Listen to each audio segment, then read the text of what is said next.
লক্ষ্মীরা আজকে হরিদাসের কুটিরে অলঙ্কারে ভূষিতা হয়ে সোনা দানা গহনা জহরত মুড়ে একদম রাজকীয় বেশে ভূষিতা হয়ে হরিদাসের ওই ভজন কুটিরে উপস্থিত। আজ সন্ধ্যেবেলা হরিদাস এখন ভজন করছে, ওই কৃষ্ণ নাম করছে, ওই যে তুলসী মঞ্চের চারপাশে। লক্ষ্মীরাকে দেখে বলছে, ও মা তুমি এসেছো? হরিদাস বলছে, মা তুমি এসেছো? আচ্ছা বাবা বাহ, বেশ বসো বসো বসো, তুমি বসো। তুমি তো জানো আমি প্রত্যেকদিন 3 লক্ষ নাম জপ করার ব্রতী নিয়েছি, আর কিছু সংখ্যা বাকি আছে। তুমি বসো, আমি ওই সংখ্যাটা পূরণ করার পরেই আমি তোমার সঙ্গে কথা বলবো। এই করে হরিদাস ওই নামের মালাটাকে নিয়ে, আহা, হরে কৃষ্ণ কৃষ্ণ কৃষ্ণ হরে হরে, হরে রাম রাম রাম হরে হরে।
কি হলো?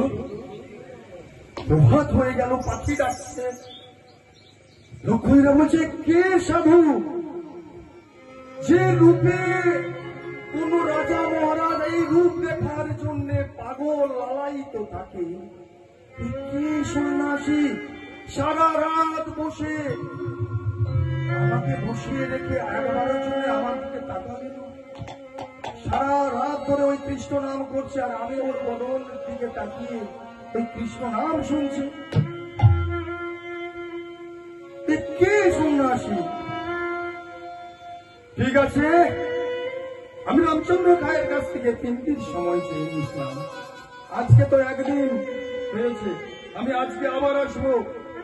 দেখি ওই সাধু আমার সঙ্গে আমার দিকে না তাকিয়ে থাকতে পারে কিনা, কথা না বলতে পারে কিনা। পুনরায় ওই লক্ষ্মীরা করলেন কি, আজ 2য় দিন ওই রাজ বসনে ভূষিতা হয়ে, সোনা দানা অলঙ্কার গহনায় ভূষিতা হয়ে পুনরায় আজ হরিদাসের কুটিরে উপস্থিত।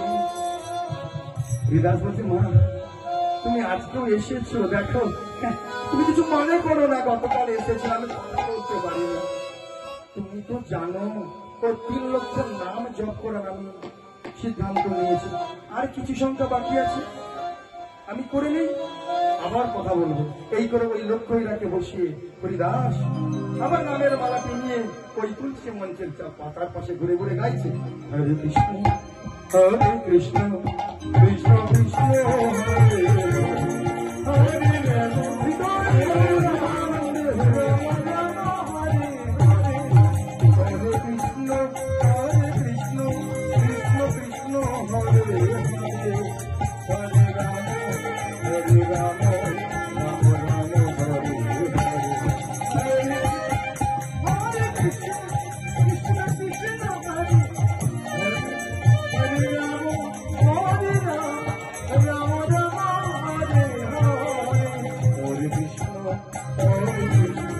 কৃষ্ণ কৃষ্ণ হরে হরে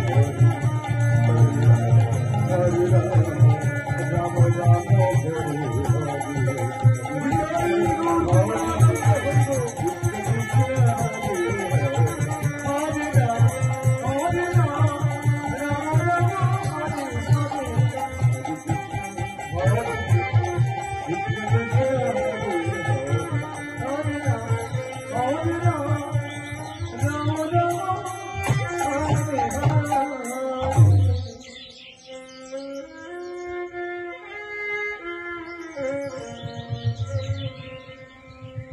আবার চমকে উঠছেন।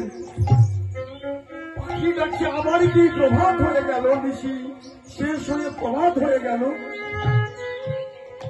কে সাধু আজকেও রাত কাটিয়ে দিল, আমার দিকে তাকালো না। আমার এত রূপ এত যৌবন, কোন মহারাজা রাজা মহারাজা আমার এই রূপ দেখার জন্য নাচ দেখার জন্য তারা পাগল না। আজ একটা নয় দুটো রাত্রি আমার দিকে একবারের জন্য ফিরে তাকালো না। আমাকে সামনে রেখে সারাক্ষণ কৃষ্ণ নাম করছি, আর আমি তার বদন পানে তাকিয়ে তাকিয়ে সারাক্ষণ ওই কৃষ্ণ নাম শুনে চলছি। বেশ, আমি রামচন্দ্র খায়ের কাছ থেকে 3 দিন সময় নিয়েছিলাম, এখনো তো 2য় দিন বাকি রয়েছে। দেখবো তুমি ওকে নেংটে সাধু, আমার আছে রূপ, আমার আছে যৌবন, আমি সহজে হারবো না। আজকে আমিও আসবো, আজকে তো 3য় দিন, আজকে আমি আসবো আবার, এই বলে যাচ্ছি। হ্যাঁ, আজকে এসেছিল লক্ষ্মীরা 3য় দিন। লক্ষ্মীরা ভাবলেন এই তো সাধু, এ মনে হয় ওই রাজবেশ সোনা দানা অলঙ্কার গহনা, ওই যে 2 দিন পরে এসেছি, এ ঠিক বুঝতে পারেনি নেংটে কোথাকার সাধু। আমার এত